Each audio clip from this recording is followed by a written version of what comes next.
Hello, everyone, and thanks again for joining us for another Klaas University webinar. Today, we're joined by Louisa James and Carol Irvin from Monarch Solutions. They're going to go over everything you need to know about Medicare and Medicare supplements, as well as some Medicare Advantage plan facts today. Thanks again for joining us, and we hope to see you again at the next Klaas U webinar. All right, sorry to interrupt, Carol, go ahead. Yeah, no problem. It kind of leads us into the next slide, which is there a penalty if I don't sign up for Medicare when I turn 65? I know everyone hears about that. That really goes into what Carol said about seek an advisor to see if you need to go on to Medicare right away at 65 or not. Because in the case of a lot of people nowadays, they're either working past 65 or a spouse is working past 65.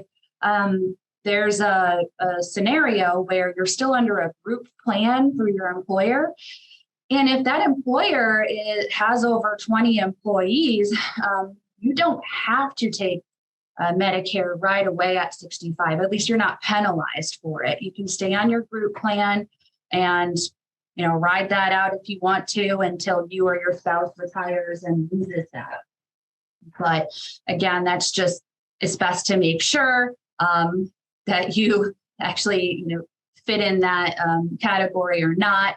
There is the, smaller companies, like I said, under 20 people, where if you do have a group plan through that, you would actually have to take Medicare at 65 because there is a penalty involved for that. So, which actually kind of brings me into special enrollment period. That is the case of there's kind of two periods when you can go on to Medicare. Your initial enrollment period, when you're turning 65 and you just want to take it at that time. Or if you choose to delay it till your group coverage is done, it would be considered what's called a special enrollment period. So you'd be able to trigger your Medicare at that time.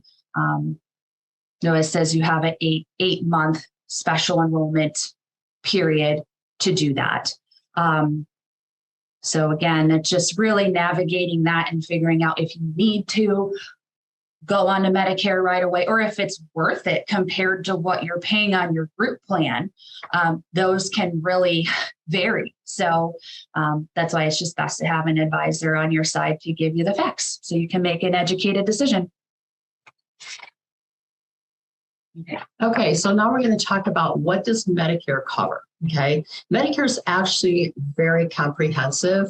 You'll see on the left-hand side there, you're going to see your Medicare card. We call it in the industry the red, white, and blue card, okay?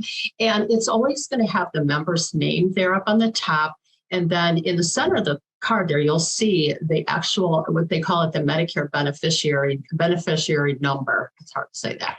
It used to be your social security number, but for security purposes, that was changed a couple of years ago. So now the letters and numbers on anybody's given card are not tied to that person financially, which could have been a problem if somebody could have gotten a hold of their card previously, but that's no longer the case. You'll see on the bottom of the card, there's two parts of Medicare, Medicare A and B, and you'll see there's a date there. And you notice that they both have the first day of the month, okay? Because it's always going to be the first day of whatever month you choose. So Medicare Part A is your hospital coverage, B is your medical coverage.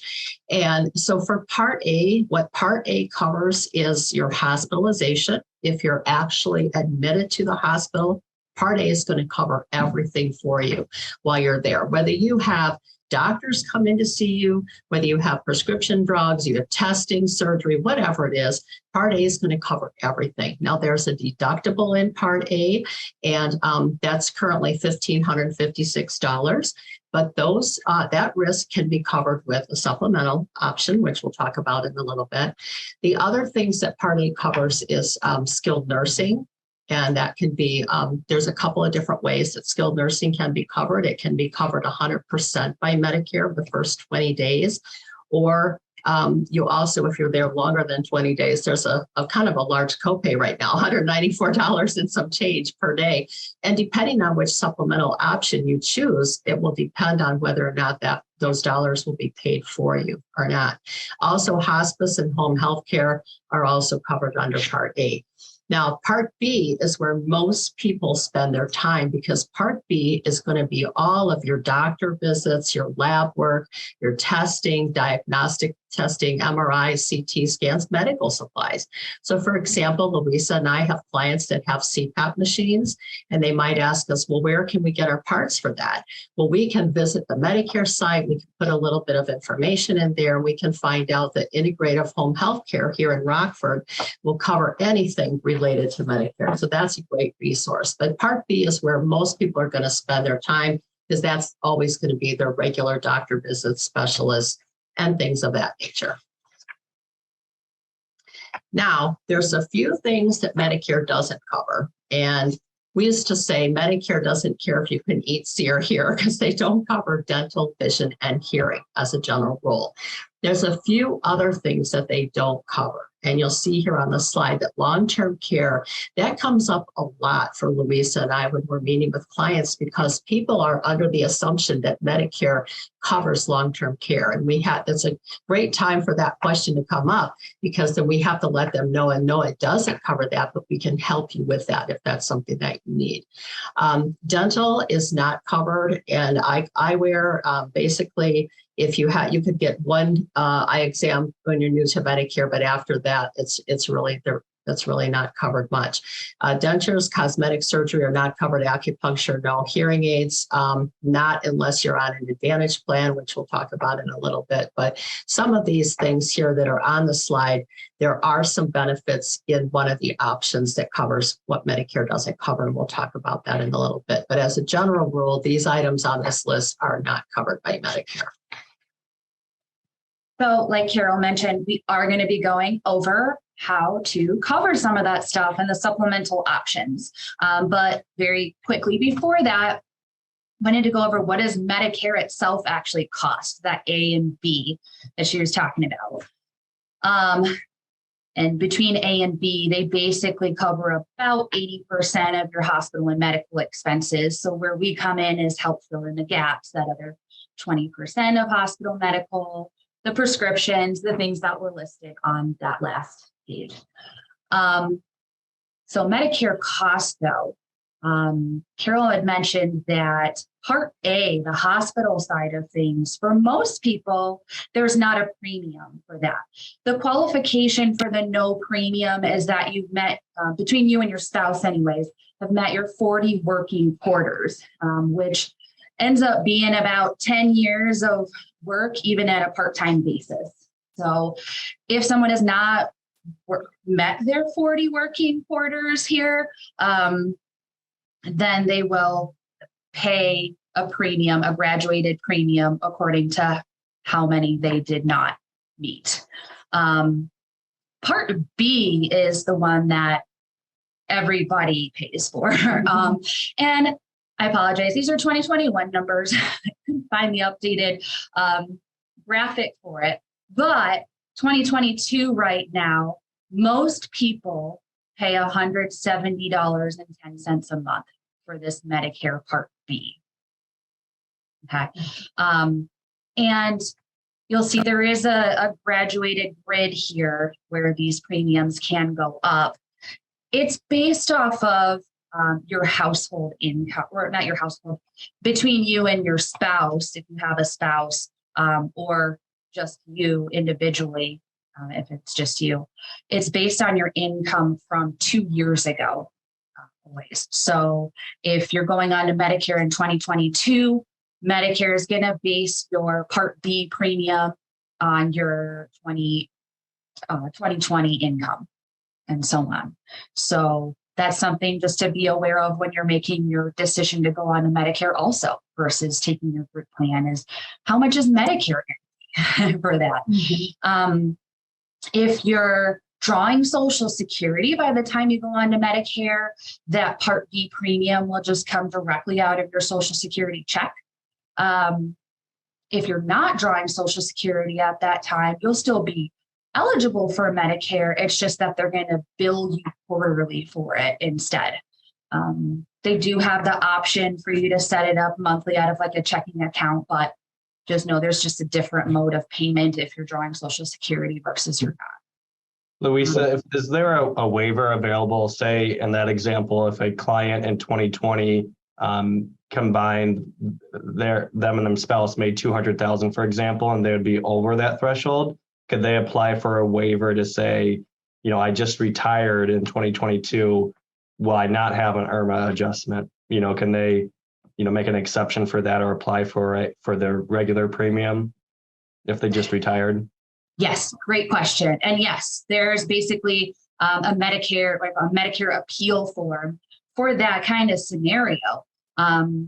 There's a lot of people, they retire, go on to Medicare, and their income is no longer what it was 2 years ago. And so there is a form on Medicare.gov. I have it printed out for a lot of people that they can fill out. It's a one-time thing that they can do.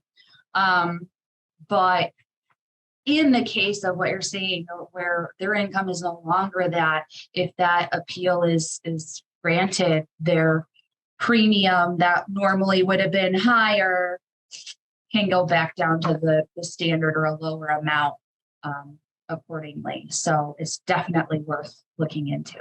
Good. And is it a cliff or is it graduated? Like if they're at 100 and, say they're $1 over the limit, they're up to the next bracket, correct? They don't get a prorated premium, correct? Correct. Yeah. Yeah. So there's also, again, little nuancy things beyond that just, it's, again, because it's only a one-time thing, we want to make sure we're using that correctly. Yep. Fantastic. Let me see here. Let's move on to next one. Okay, so now that we've talked about the basic Medicare coverage, and that's going to cover your 80%, which is great. But now we have 20% that's not covered by Medicare. So how are we going to handle that 20%? There's two options to do that. You'll see on the left-hand side, the blue boxes, starts with original Medicare, and that allows you to add what we call a Medicare supplemental piece of insurance or a Medigap policy.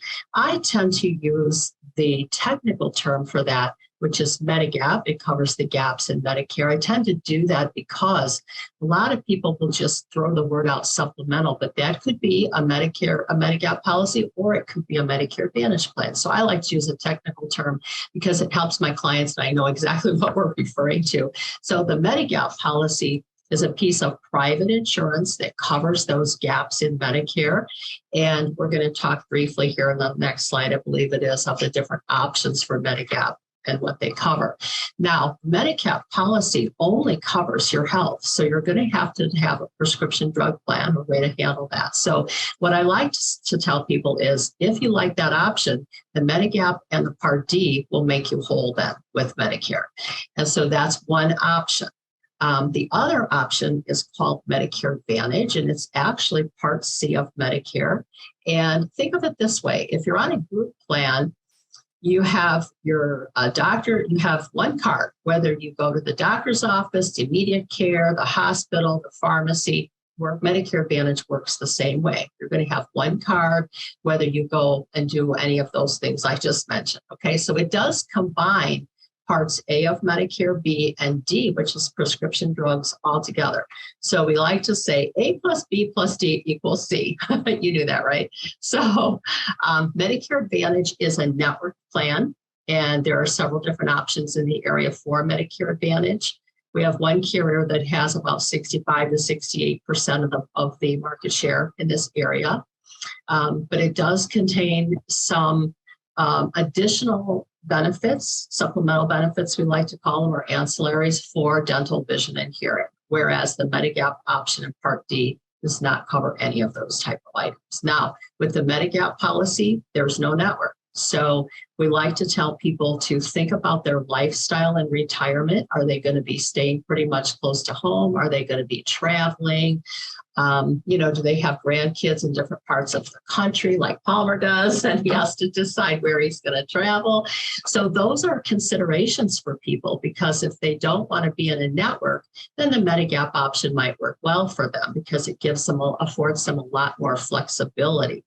With Medicare Advantage, you do have that network that you need to stay in. So if you travel, you're going to want to look in advance as far as where you're going and what hospitals might be available in the event of an emergency. And we're gonna dive in here a little deeper into each of these options. I always say, all the mailers and calls that you get, advertisements you see, they really fall into one of two categories. You can put them into one of two piles, either a Medigap or a Medicare Advantage plan. And there's pros and cons to each. So that's really what we're going to kind of dive into a little bit. This is an educational seminar, so we can't give too specific products and numbers wise, but in general, we'll go over the pros and cons of each type of plan. And then it's ultimately going to be up to what's most important to you. So we'll start here with the Medicare supplement / Medigap plan. Carol, go into that. Yeah, and you're going to see there that blue circle there is Medicare. That's your Medicare and A and B coverage, and you'll see that circle is larger because that does cover 80%, which is really fantastic. So all we have to do as a consumer is decide how do we want to do that 20%. The Medigap option is, as I said, a piece of private insurance, but it affords you the opportunity of no network. You don't have to get referrals for specialists. And I like to say, you're your own boss. Okay. So if you go to a provider and you don't really care for that provider, that's fine. Just pick someone else and go there. So long as they accept Medicare, they're required to take that Medigap policy that you have. Okay. Again, ease of travel is a great thing. But again, it only covers your health. So how are we going to handle those prescriptions? Well, we're going to get a Part D to go with that. And how do we know what prescription drug plan to place our members in? Well, what Louisa and I do is we do a lot of due diligence with Part D, and we get our clients prescription drugs. It's a formula that's really based on their prescriptions, their dosages, and their zip code, and we plug that into software. And I like to say it's kind of like baking a cake. When you make a cake, you got to put all your ingredients in the bowl and you got to mix them up. So we're taking our Part D ingredients and we're putting them into that software. And that software has between 25 and 30 different options in any given zip code across the country that we can enroll people in. So the way we know the right one is the computer tells us, okay? So the computer lines up all those different options in terms of cost. And Louisa and I know which companies that we have worked with for a long time that have great customer service, and we're not going to have any problems with those. And those are ones that we like to gravitate to because we don't want our clients to have any customer service issues. If we see a company that maybe hasn't been around very long, we might skip over that one and go to the next one. So we're very selective on how we do that. Now, dental and vision would be an optional purchase for folks if they took the Medigap and Part D option. And we do have quite a few offerings here at Monarch for dental and vision. So that's something that people want that. We can add that to their mix. And also, one thing about dental and vision is that there are no specific enrollment periods for that. So you can enroll in those products at any time that you want. In order to enroll in the Medigap and Part D, you have to have an election period to do that. And it's Louisa and Palmer and my job to know what election period we're going to use for our clients. Now, the next slide here is an interesting one. It talks a little bit about the options for Medigap policy. So you'll see a chart there with 4 different options. There's actually quite a few more, but we like the graphics of this one. So you'll see there with the blue box at the top, there's a Plan F, and you'll see there that there's a check mark in every box. And on the left-hand side, are of the box there are things that could be potential out of pockets for our clients. Okay. So on that Plan F, you're going to see that a check mark in every column there means that Plan F is going to cover everything. Now, there's only one catch to the Plan F, and that is that you had to be 65 prior to January 1st of 2020, because after that date, then now the Plan G became the most comprehensive. They closed the Plan F for a couple of different reasons. So the Plan G, right to the left of that, is now considered the most comprehensive. And Palmer, I think you have that plan, don't you? Plan G? Okay. Yeah, Plan G. So the only difference between the F and the G is the Part B deductible of Medicare, which is currently $233, must be paid by the member.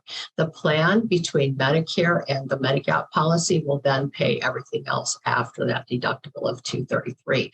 Now, the deductible does change a little bit every year, but I think when I started doing Medicare, it was $140. So it hasn't changed a lot in 12 or 13 years, okay? So, for example, if when I go to Medicare in 2 years, if I wanted a Medigap policy, I would not be able to get a Plan F. I would need to get a Plan G if I wanted the most comprehensive plan. So some of our clients are able to get a Plan F still because they were 65 prior to January of 2020. But Louisa and Palmer and I always take a look at what is the price of the Plan F, what is the price of the Plan G, and we subtract that and we calculate that out to determine which is still the best option. And generally, in most cases, the Plan G is still the most cost-effective option. Right. So that leads us into Part D, again, because the Medigap plans really only cover Medicare-approved expenses, and we went over, Medicare doesn't really cover your pharmacy drugs. We need to tack on a separate Part D, as in drug plan, if we're going with the Medigap option. Now, Medicare and the Medigap plan will usually cover a lot of your drugs while you're in the hospital, a lot of your expensive injections or infusions while you're in the doctor's office. But again, it does not cover your pharmacy drugs. So that is a separate piece that needs to be added. And I get the question a lot too, well, I don't take any prescriptions. Do I still need to get that? I usually advise yes, for two reasons. One is you can really only add this coverage during your initial enrollment period or during like an annual open enrollment period. October 15th through December 7th. If you don't do it during one of those times, you're just kind of out of luck for the rest of the year if you're added something like a new prescription mid-year. So kind of good just to get that taken care of. There's a lot of pretty reasonable Part D drug plans out there. Like I said, I can't give specific, but they range anywhere from like $7 to $100 a month. 100 being if you're like on really specialty drugs and stuff. So average is $33. Yeah, we see. Yeah. And then the other is there is a potential penalty for, not taking it up front, taking qualified drug coverage up front, and then later getting it. So it's called a late enrollment penalty. Basically, if you just elected not to get qualified drug coverage and then later get it, you're added on. It's basically 1% of the national average for every month that you went without that drug coverage. It starts off fairly small, but the longer you go without, the longer that penalty becomes. And if you go too long without, you're tacked on that penalty for the rest of your life, and it's just not worth getting later on when usually you need it. So hope that makes sense. I do have a slide that talks about donut hole coverage, or also called coverage gap. I won't dive too much into this because this is Medicare 101, not Medicare 201. You'll hear So some people say, I hit the donut hole and all my prescription costs have gone up. That really applies when you are on some really expensive medications, and it applies to the original cost of your prescriptions when they all add up to be, right now it's about $4,400 of original cost.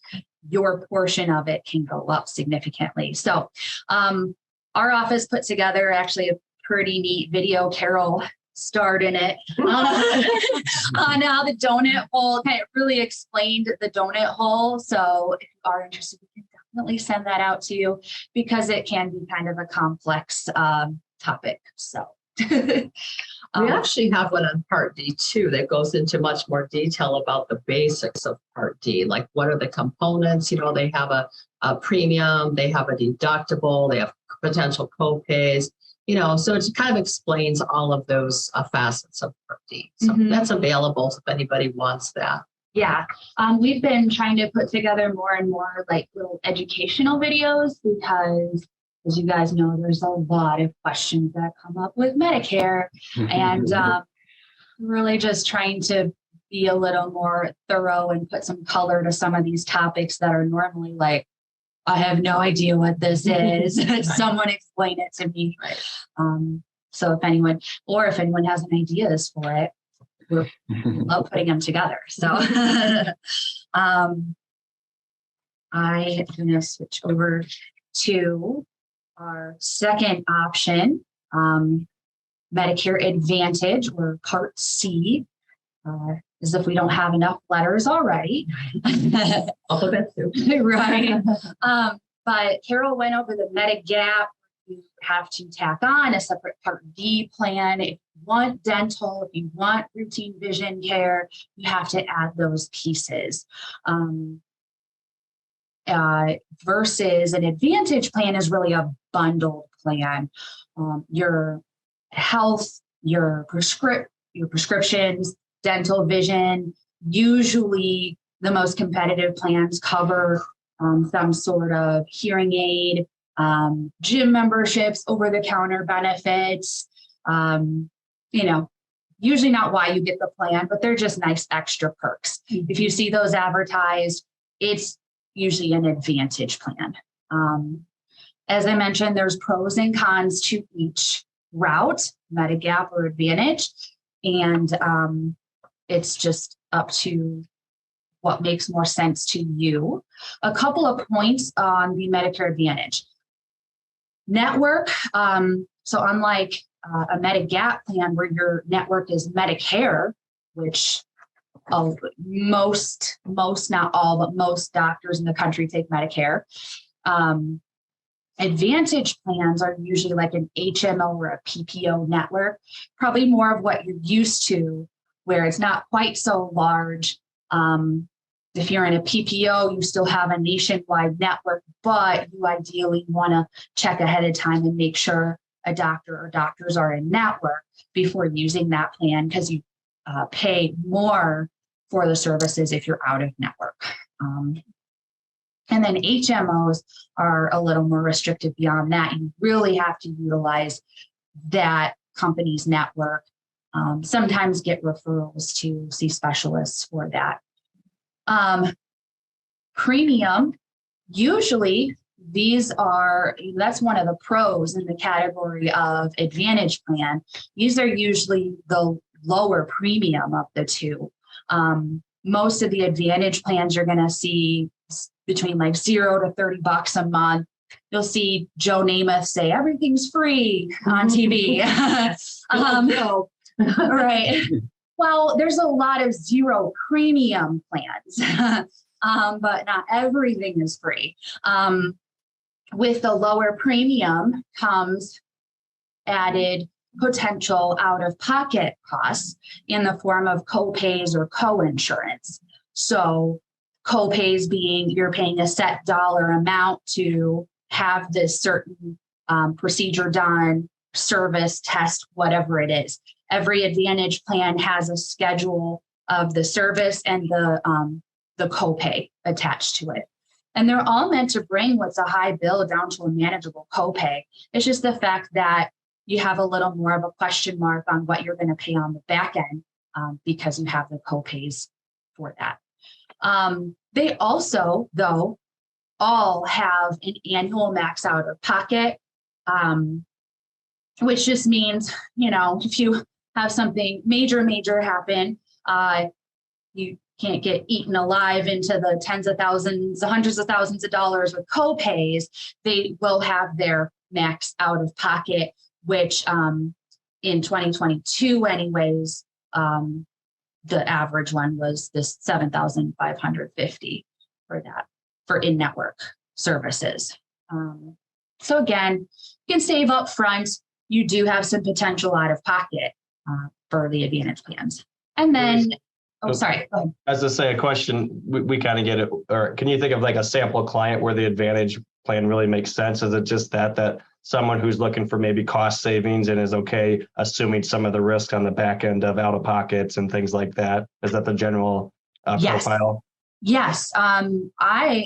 I don't want to say necessarily 50-50, but I have a lot of clients who choose kind of a Medigap or an Advantage plan, again, based off of their individual health, how they want their insurance set up. A typical person who would look at an Advantage plan usually doesn't have several chronic conditions and see specialists all the time.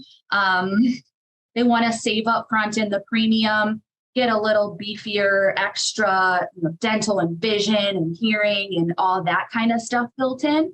But then they're okay with paying as they go. And they're okay with, my max risk is this annual out of pocket, which is X, so they have to be okay with that because that is the risk on an Advantage plan. Sure. And can they switch back to original Medicare if they start on Advantage, or how would something like that play out? That's also a great question. There's a lot of if this, then that with Medicare. So technically you can switch back and forth at a certain enrollment period. But the caveat with Medigap plans in particular is when you're in your initial enrollment period, you can get onto any plan you want, no medical questions asked. Later on though, Advantage plans will never ask you medical questions, but Medigap plans can, and they can decline you for that. We do have what's called a guarantee issue company here in Illinois that does not ask medical questions. They're a little pricier because of it, but they are a potential to switch. So why I say short answer, yes, at least in Illinois, is because we do have that guarantee issue company. But I know we work with a lot of Wisconsin clients too. And I know you guys do as well. There are no guarantee issue companies there. So I think I have a little more people starting with supplements, Medigap plans because of that. So it's a good question. It's, like I said, a little nuancy. Will definitely help you navigate what you can and can't do and switch to. I can ask or add one other thing is, let's say, for example, that somebody starts out, I actually had this not too long ago. So let's say somebody starts out with a Medigap policy. When they turn 65, they have open enrollment. They don't answer any health questions. They get the policy. Let's say a couple of years later, they call up and they say, I think during open enrollment, I'm going to go into the Medicare Advantage plan. I want to try that. My friends are talking about it. I want to know what that's about. So they go into that plan. But let's say maybe 6 or 7 months into it, they call up and they say, you know what? Can I go back to my Medigap policy? There's a thing in Medicare called the 12-month trial right, and they can only use it one time. But they're allowed to, if they can leave, they can exit their Medicare Advantage plan and go back to their original Medigap policy that they had. But we as agents have to have them out of that plan by the 11th month, and they can do that one time. So I have had people do that. Yeah, so there's a lot of It's a lot of kind different of scenarios. situational. Yeah. So just to kind of, wrap this up here, we're running on a little bit.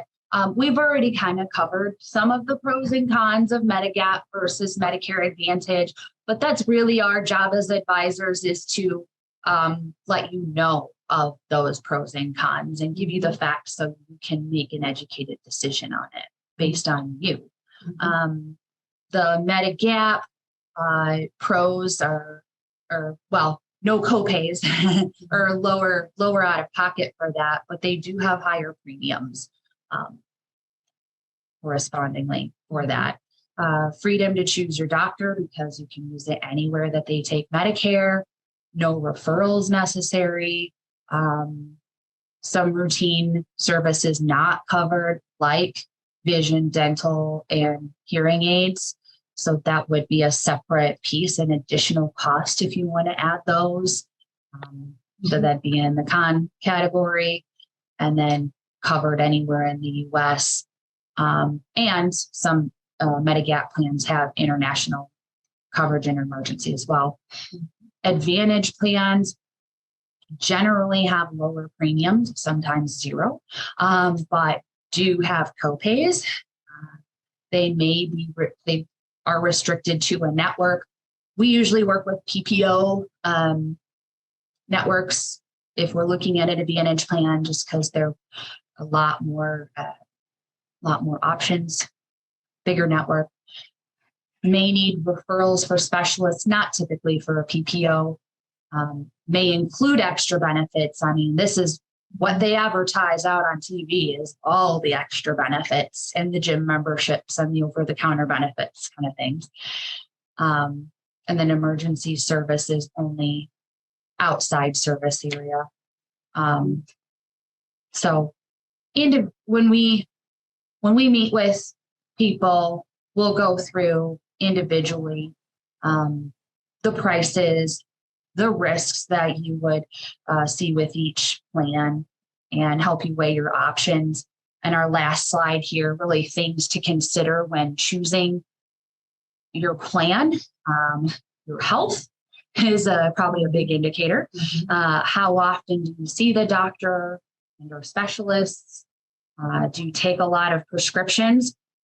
As Carol mentioned, we really utilize the software to figure out prescription costs, whether that is a standalone Part B plan with a Medigap or it's built into an Advantage plan. We can find out exact costs for that. Do you travel often or live in two parts of the country? Do you want access to all the doctors in each of those states? And then what's your monthly budget for insurance on this? Or do we need to find something kind of in the middle? So those are all kind of individual factors that will make up your decision. Which leads us to our Q&A. Yeah.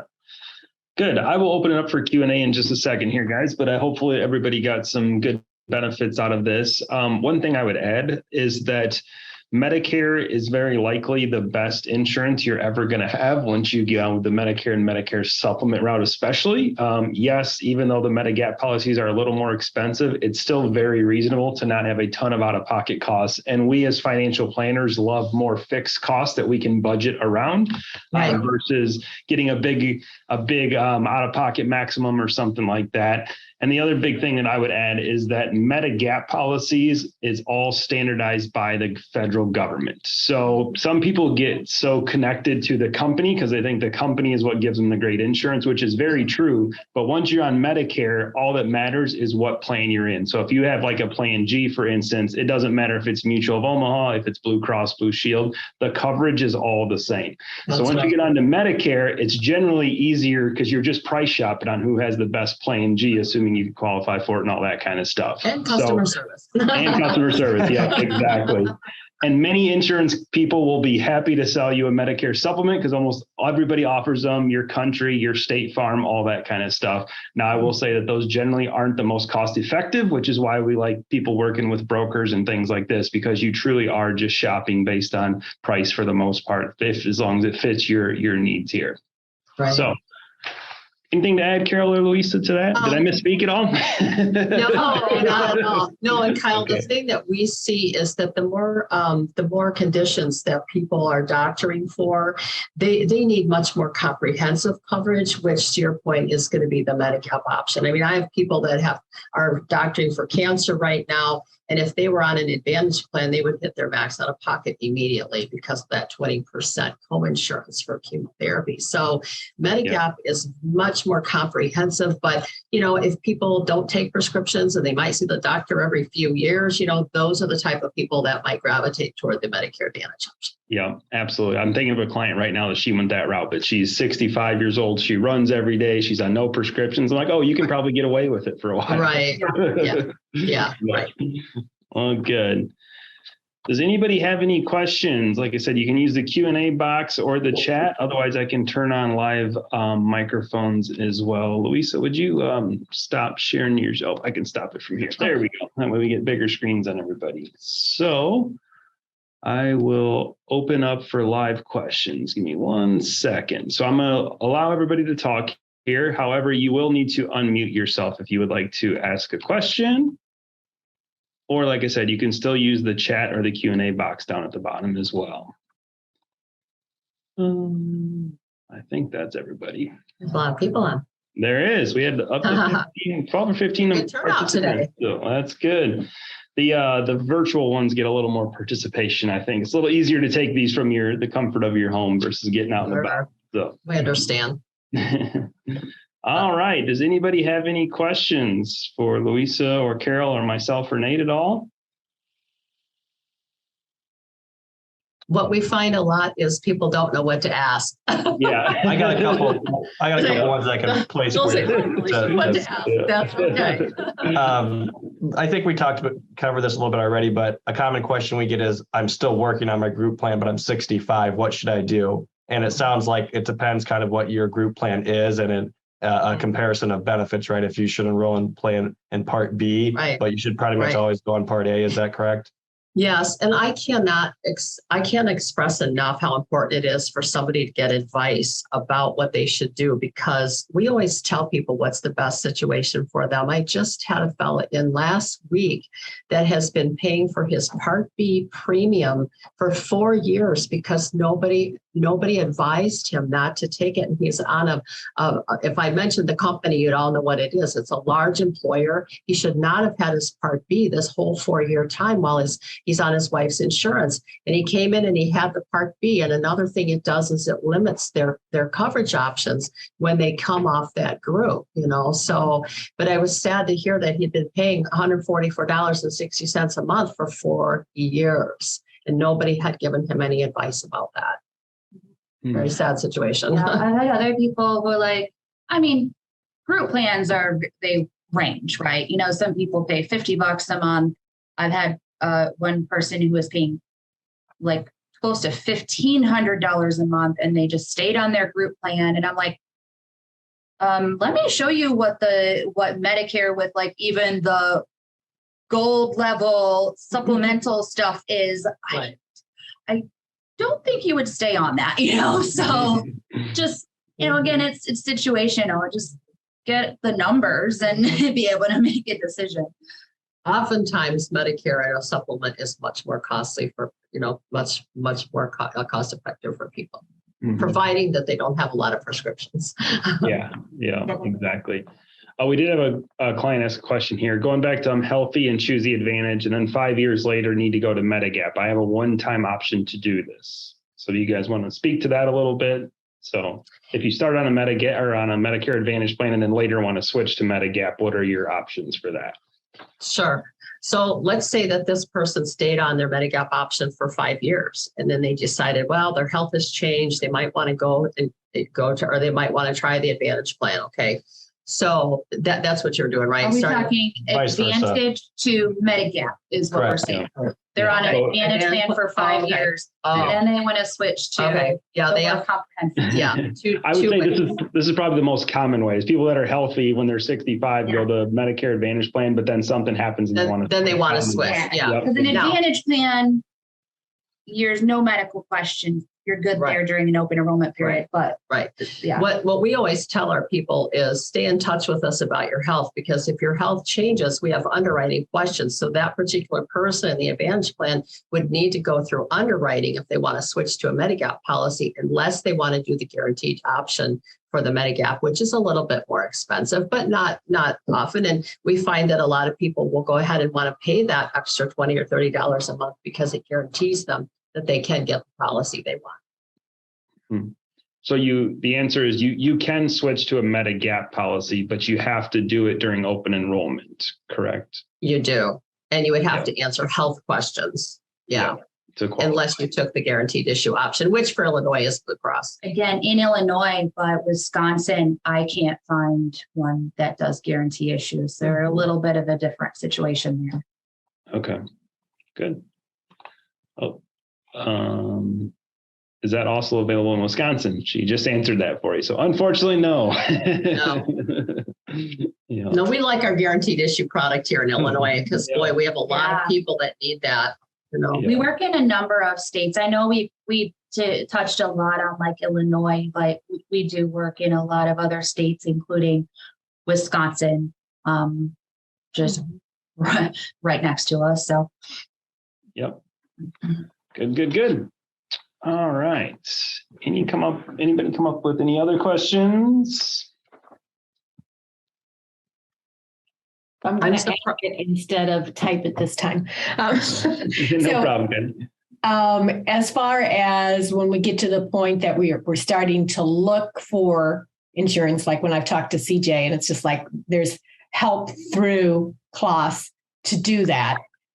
Are we directed to Monarch Solutions, or what is the steps that happen? It's a great question, Connie. Yeah. So you've heard us and especially CJ say we at Klaas Financial here, we operate as your coach and quarterback of your retirement plan.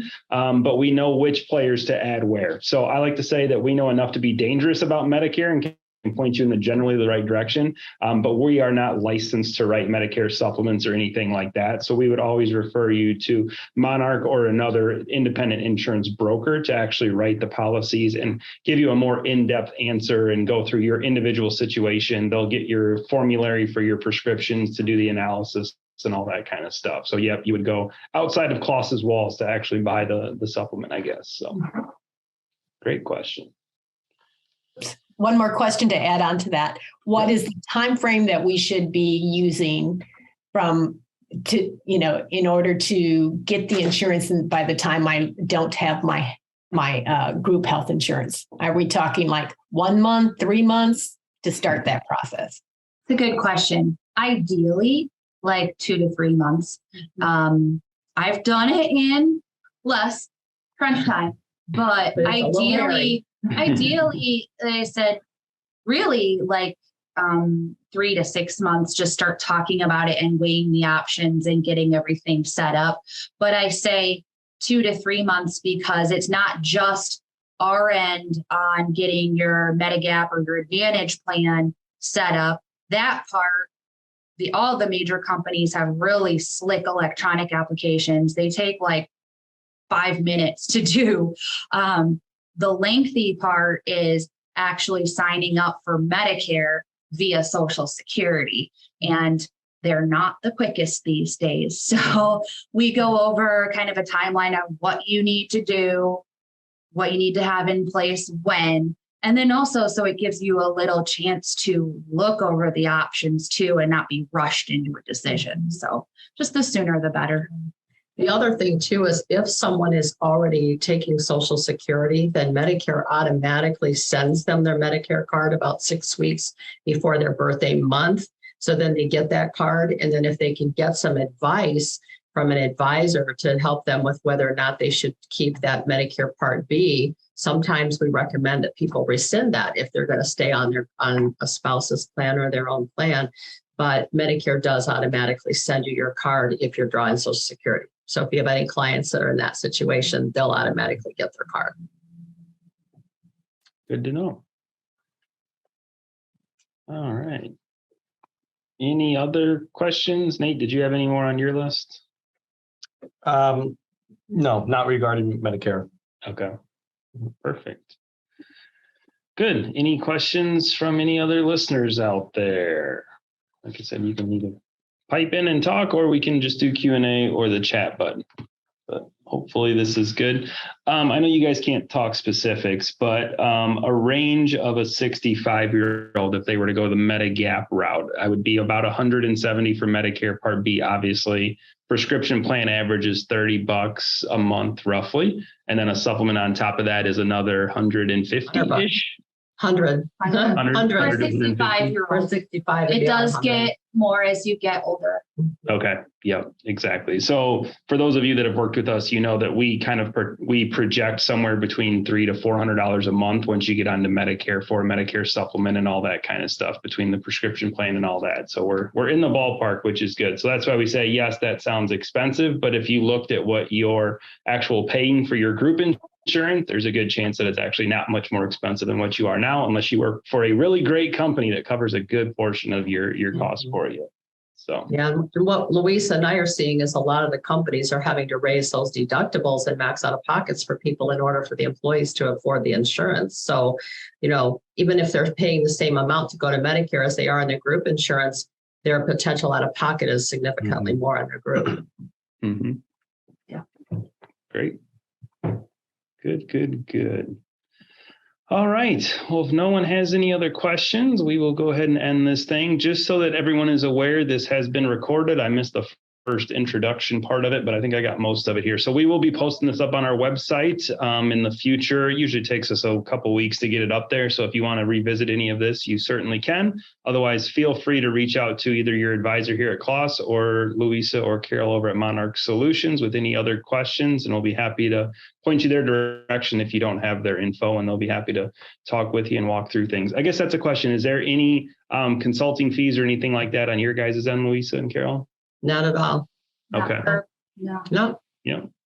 Not for anyone turning 65 on Medicare. Okay. Good to know. We do have some for our under 65 health insurance, Okay. which we do as well, but we Okay. would disclose before we get into anything like that. So. Okay.